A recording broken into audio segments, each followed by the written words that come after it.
You are listening to the regular version of Sexy Marriage Radio. smrnation.com.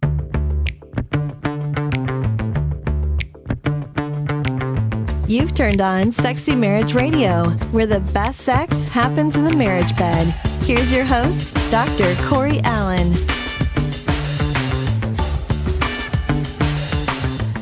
Welcome back to another episode of Sexy Marriage Radio, where, again, we're going where the SMR Nation wants to go. Are we now? Absolutely. Okay. Because we're talking about sex, we're talking about marriage, we're Deal. talking about the issues that happen. And those are the emails that come in. Those are the voicemails that come in. Perfect. Because, you know, if sex was easy and if there was quick solutions to this thing, there would be one magazine sold. Right? What, like one episode of one magazine? Right. Because Yeah. it would say 52 ways to whatever, and that's it. Done. Done. Check it off the list. But it just doesn't work that way. No, it does not. Because there's a whole lot more going on. And that's what we talk about here at Sexy Marriage Radio. Is we want to speak to what goes on in your marriage. And so you can let us know. We're asking for your voice, please. 214-702-9565. Or make a voice recording and email it to us. Or just email your question. We'll take them all at feedback@sexymarriageradio.com. Because this is listener-driven radio. We want to help. We do. And we want to be involved, and that's kind of been the thread all the way through. And the way we want you involved is we want you to join us on the platform at my.smrnation.com. Mm-hmm. Join the conversations that are taking place there. You can jump into the academy levels and get extended content, and there's even more that you can find. And then also, please rate and review, subscribe, spread the word, because the nation is what's helped us keep going for over a decade now. That's fun to say. It is fun to say. Well, coming up on today's regular free version of Sexy Marriage Radio is a conversation I had with Dr. Kelly Casperson, who is an MD urologist Okay. that deals with just a lot of the issues that come up in sexual health, sexual function, men and women both. Yeah. And so she's got a unique skill set to just kind of begin to speak on what are some of the different things. In this first segment, we talk about the limiting beliefs, specifically the I'm not broken. Yeah. Because a lot of times there's this belief of I'm broken, there's something wrong. That's a head game right there, right? Absolutely Yeah. it is. And so that's where we go in the regular version today, is just talking about these beliefs. Where do they come from? What do we do with them? I like it. And then on the extended content today, which is deeper, longer, and there are no ads, you can subscribe at smrnation.com/SMR Academy. We go into a deeper conversation based on the first segment of discovering and discussing where orgasms reside in the brain. Interesting. And it's such a fun exploration. Good deal. All that's coming up on today's show. Well, I'm excited to bring a specialist. I guess probably one of the great ways to describe you, Kelly, is Dr. Kelly Casperson is joining me today for Sexy Marriage Radio because she is an MD at urology, right? That is what your specialty is? Yep, urology. And so I think you bring a unique skill set and a unique framework to the whole realm of marriage and sex and just relationship dynamics. And so this is going to be a fantastic conversation, Kelly. I'm already excited. So welcome to the show. Thanks for having me. So I was looking through some stuff that you've got and then the show that you have, and you and I have a similar mission, right? That it's truly, let's help people and let's help them get out of their own way. Let's help some of the myths. Let's help some of you frame it as limiting beliefs. Yep. So walk me through, what are the big ones you see that truly are limiting beliefs when it comes to the way people interact with life, interact with their sex life, interact in relationships? Oh man, this is so good. How much time do you have? We have so many limiting beliefs, right? The thing about beliefs is like, we think they're facts. Like that's what our brain does. Our brain's like, this is a fact. When really it's just a thought you think over and over and over again, whether you're aware of it or not aware of it, is a belief, right? Right. And then we say a limiting belief is something that you're like, it's actually kind of holding you back from whatever else could be out there, or Yeah. even just a different way of looking at things, which might serve you better than the way that you're currently looking at something. So that's to break it down for what's a limiting belief for somebody. Limiting beliefs for sex, there's so many. Sex should be easy. This shouldn't be hard. I should want spontaneous desire all the time. There's just so many, and we just think they're rules, right? Uh-huh. But they're not rules. Like, these aren't actually like provable in the court of law. They're just things that we tell ourselves that really we say, start challenging a belief. You can say, is this serving me? Right? Is a nice way to kind of just judge that belief of like, is it serving me to think like, I don't want sex and I don't like sex and sex is difficult and like all that stuff is like, oh, maybe it's not serving you. What's a different way of thinking about it? And it's a leap for some people to be like, I can't just start thinking sex is fun, right? It's not believable yet. Right. But a thought, what we call bridge thoughts, is I'm learning to explore sex in a different way. Right. Okay. That's believable. I'm going to listen to some podcasts and like actually start talking to my spouse about it. So that's already a more believable thought. Right. And that thought helps your brain start looking at ways of like, oh, how can I start learning about sex that might be fun? Because your brain will start wanting to prove that thought true. Right. So it's like whatever you feed it is very important, because then it'll start looking for proof for that. So Right. those are some common limiting beliefs as far as sex goes that I see a lot. Yeah, Another limiting belief. Now that I've hit menopause, women just don't like sex after menopause. Nobody has sex in a long-term relationship, so it's okay that I don't. Just kind of these beliefs, that we don't challenge. Well, so personally speaking, I'm hoping those two suckers are truly wrong beliefs, because I'm in a long-term relationship and menopause for my wife can't be far away, because I'm 50 now. And, so life is getting up there for us. We're now considered old to our kids. Right. Average age of menopause in America and the UK is 51, just for people. I mean, menopause is so not talked about that like it's good just to like sprinkle facts in there for people. No, that's what we try to do with Sexy Marriage Radio all the way through. And I know that's what you're trying to do too. One of the things I loved, the limiting belief I saw right off the top is that whole I'm broken. Yes. Right. That something's wrong. So therefore with me. I'm broken. Let's talk about that, because I think that is such a destructive thought process and belief. If I start to really own that, and I see that on two levels. Help me point out where I could be wrong, or let's refine it. One is obviously an individual, right? And if it's the female or the male, but I would put it most likely the lower desire partner comes across as, well, I'm broken. There's something wrong with me. But I think it also becomes a relational belief that now all of a sudden their partner thinks that it's them that's broken. And now you got all kinds of issues that can come from it. But let's talk about the individual level first. And I think you lean yourself more towards working with a lot more of the female population. Yes. I tend to in my podcast, in my female sex ed. I mean, as a urologist, we're trained in male sexual function, right? Okay. So like I get to come at it from a very, any gender perspective. Yep. But certainly what I thought was lacking was female sexual education, and equality, right? If we're going to give credence to his sexual function, we should give equal and opposite credence to hers. Totally. So just by default, I do tend towards female. Absolutely. Okay, so let's go with that let's use both, men and women both, on when that limiting belief comes in of I'm broken. Let's unpack that. Yeah. So when we'll say she feels broken, right? That limiting belief prevents you. Like I said, the brain tries to justify those thoughts, right? So like if you're broken, you might not be looking at ways that you aren't broken. Right? Like even that simple thing of like, I'm actually really great as a mom. I'm actually really great as a partner. I love my feet. Like whatever else, you're not like doing all of the things where you're like, there's actually so much of you that's not broken. Number one, I would argue nobody's inherently broken. I think we are all worthy as we are without changing anything. Yep. My belief is nobody's broken. Yep. But amongst the broken feeling, there's so much that's not broken. But if you think you're broken, you're not seeing all those other things. So I think that's number one.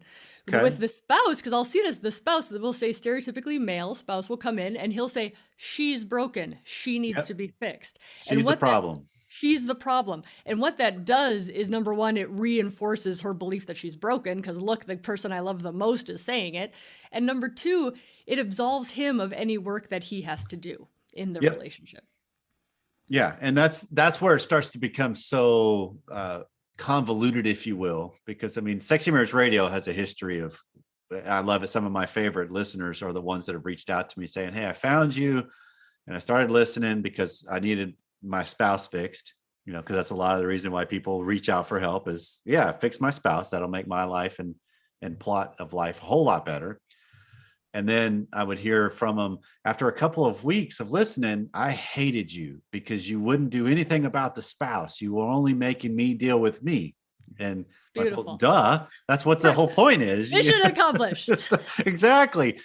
But I love what you just said on the idea of the brain will kind of look for reasons to make it true, if you will, of like, if I have this belief of I'm broken, then now all of a sudden it becomes this self-fulfilling prophecy of, yep, see, that didn't work. That just confirms the fact that I'm broken. It doesn't work. And rather than, okay, how do you slow that down? How do you challenge that belief? How do you look at the other areas like you're describing? And it really can round out your experience of, wait, I could learn in this. I am capable of this because I've even proved it out maybe way, way back in the past, but I have proved it. So what's changed? And it's just kind of all at that level of just discussing a dynamic inside you changes everything, right? Yeah, and it's really poking. I like to say I like to poke holes in thoughts, right? Of like, you get to let the sunshine in or the water run through or something. Then is like all these thoughts, which we take as facts. And then we're like, is it actually serving us? And with the whole broken thing is like, what are you not experiencing or going after in life because of your belief that you're broken? Right. And it's like, the sky's the limit. Once you figure out like, oh, I'm as worthy as anybody else is of X, Y, and Z. Let's go for it. The Sexy Marriage Radio Academy is a private community of people perfecting the art of a passionate marriage. It's your opportunity to fully experience the fact that the best sex happens in the marriage bed. Not only that, you get to discover that being in a community makes a better life as well. The Academy is a private space for listeners and readers of Sexy Marriage Radio, a place to connect with others about life, relationships, and marriage. You'll find people that come together to meet, support one another, and get answers to burning questions, learn from experts, participate in growth challenges, and more. Marriage can be hard. Don't go at it alone. You pick the level of access. Go to smrnation.com/SMR Academy to join today. So how do you then transition the person that's talking about that? They're listening to this and thinking, okay, I resonate with this. This is something I tell myself. What's my first step? I think the first step is just question the thought, right? Of like, is it absolutely true? And that's what all the big thought leaders do with like the mindfulness and the awareness of like, just realize it's a thought even, right? Of like, is it provable in the court of law? No. Okay, it's a thought and it's not a fact. And then you can start just questioning it. It's just seeing it as a thought, right? And realizing like, I'm really hanging on to this thought. And you can just start playing with it of like, where did it come from? Oh, well, it turns out that my second grade teacher called me a smartass in front of the entire class. And ever since then, I won't speak up because I'm super afraid of the second grade, right? And you're like, these thoughts aren't even ours sometimes. They get put in there by other people. And then you can start like letting in the light, letting the water drain out and like start playing with it. Because again, making that leap from like, I'm not broken to I'm amazing is like, that people don't do that. If people did that, it'd probably be a different world. But so we just have to start like, poking holes in the thought, seeing where that thought came from, seeing how it might not be true, seeing if the opposite might be true. So you just really start playing with your thoughts. Okay. And then I think you add that second question you had earlier of, is this serving me? Is this something that's providing a lot of value or life or vibrancy or anything to my experience? Because if I can take a curious stance like you're describing, I change everything rather than I'm all of a sudden immediately judgmental and buying it. Totally. And for the sex, if I feel broken in my sexual relationship, is that serving our relationship for me to just feel broken? Like, is that accomplishing anything? Well, no, it's just kind of allowing me to sit in this, pit of despair. So realizing it's not actually serving my relationship for me to feel broken.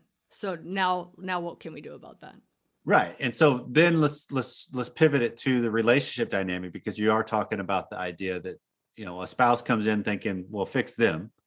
That's my issue, is them. That I love the fact that when I get a chance to work with couples and one of them really gets it and they up their game in a sense, and they really start questioning some things, it usually freaks the other partner out, because then it's something like, wait, now there's more required of me. Now there's what my role in this has been is starting to become more seen and obvious. And I don't know if I like this as much, which then that's still limiting beliefs on their side.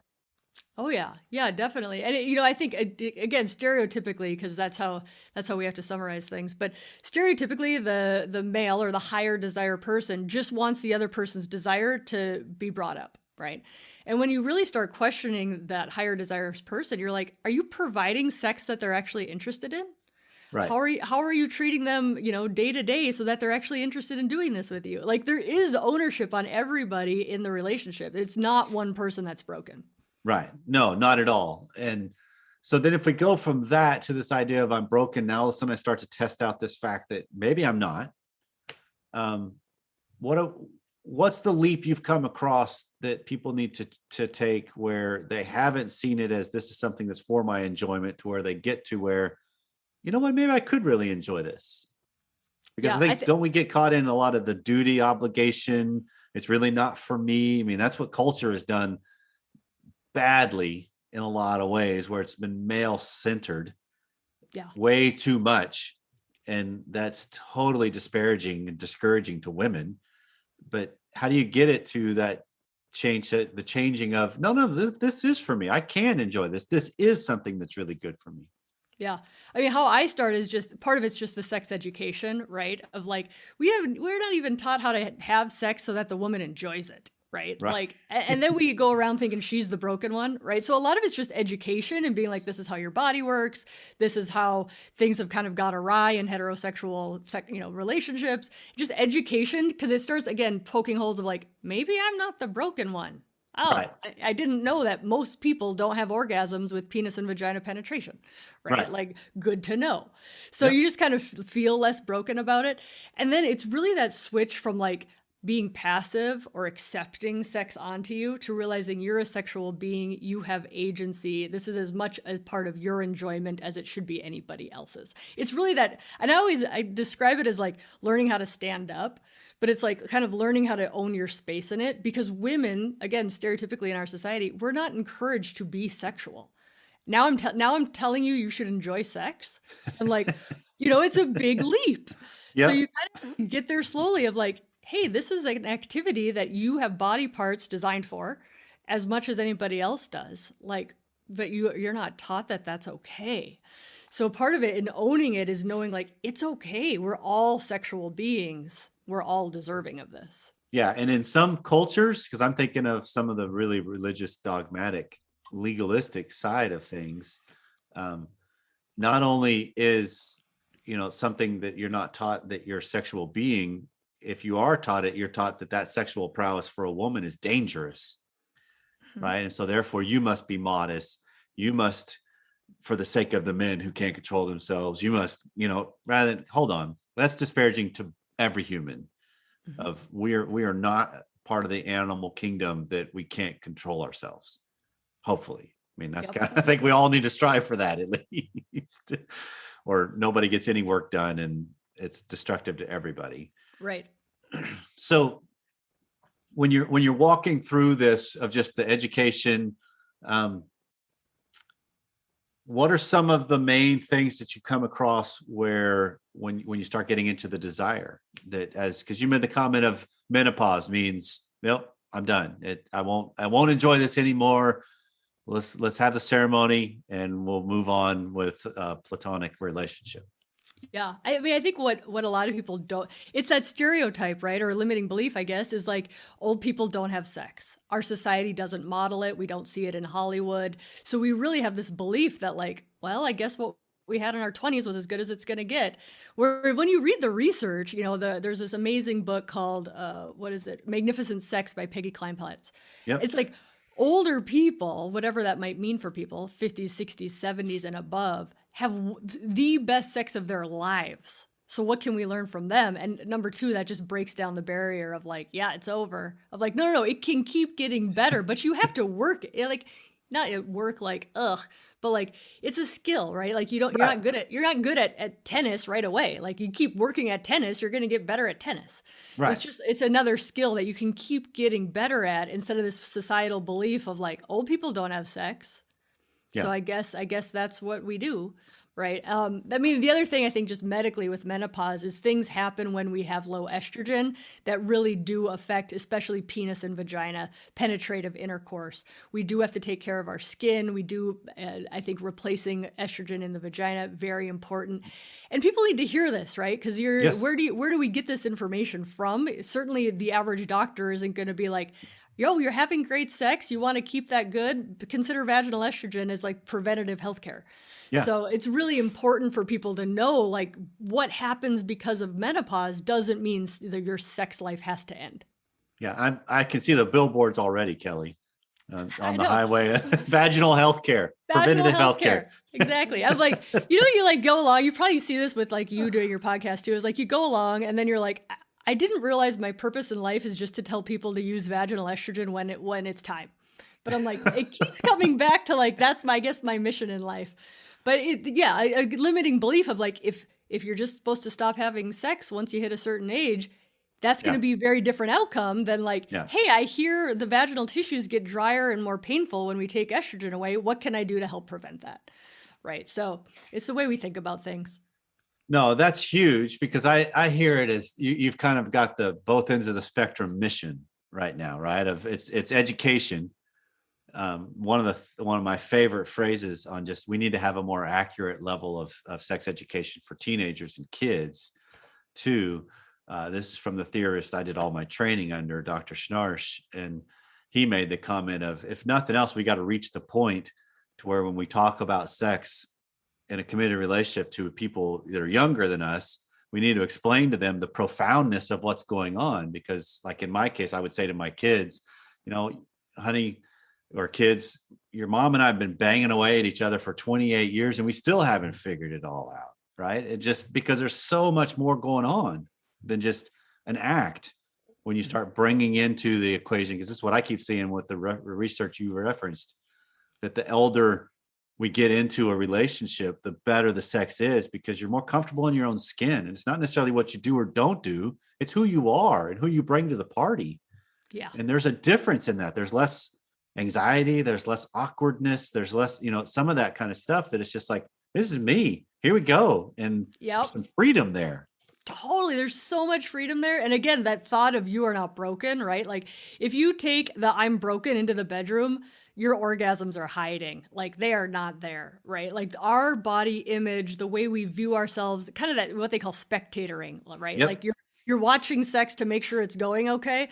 Of like, that is not where good sex lives. That's not how the orgasm works in the brain neurologically. So there's so much work to be done on that limiting belief and that body image and all that stuff to help basically liberate yourself in the bedroom. Perfect. Well, Kelly, as we kind of wrap up this segment, how do anybody that's in the Sexy Marriage Radio Nation that's listening to today's show, how do they find more about you?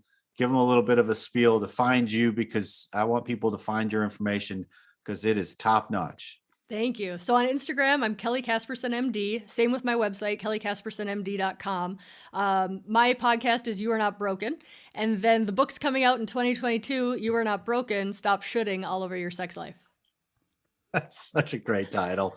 I'm excited for that already. Well, Kelly, thanks so much for the time thus far. And I can't wait to continue the conversation here in just a minute. Well, I was humbled when I got on with Dr. Casperson to record this episode. Yeah, why is that? Because she's been doing this for about 2 years now. So she's she's getting started, got a good thing going with her podcast. I was going to say in the Sorry, podcast world, good she's distinction. been a doctor longer than that. Yes, she has. Yes. But she's now getting into the podcast world because it really is a chance to help a lot more people. Yeah. And she referred to me as one of the what did she call it? The veterans at it. Well, for 10 for having years. been doing this for so long and even You getting are. in well at the beginning of podcasting, which is Nice. fascinating to think, oh, it's been around a long time, which is humbling and grateful. for Well, how and this you've been keeps helpful going. to a lot of other people that are starting. So wonderful she could come on and help our listeners as well. So we love that community. Yes. Appreciate her being on. Especially when we have the idea of a female MD has a different viewpoint. And it's so funny because she said something off the air. I think, I don't even remember if this was on the air or not. If you heard it, it's a repeat. But if not, it's off the air. She said most people that are considered experts are the ones that are willing to say things over and over and over. Right. Right? Well, it's funny because how many times do I hear things over and over and over, and it takes about the 10th time for it to stick in my head. Right. Well, you're not alone in that. That's the truth of humanness. So this has been Sexy Marriage Radio, where if this is your first time here, we're so glad you found us and you stuck all the way through the episode. And if you've been here a while, I'm glad you keep coming back because maybe you're among us that I just need to keep hearing it again. Maybe I'll get it this time. So we hope you got it this time. If we left something undone, please let us know. 214-702-9565 or feedback at sexymarriageradio.com. So however you've chosen to listen this week, thank you, and we'll see you again next time.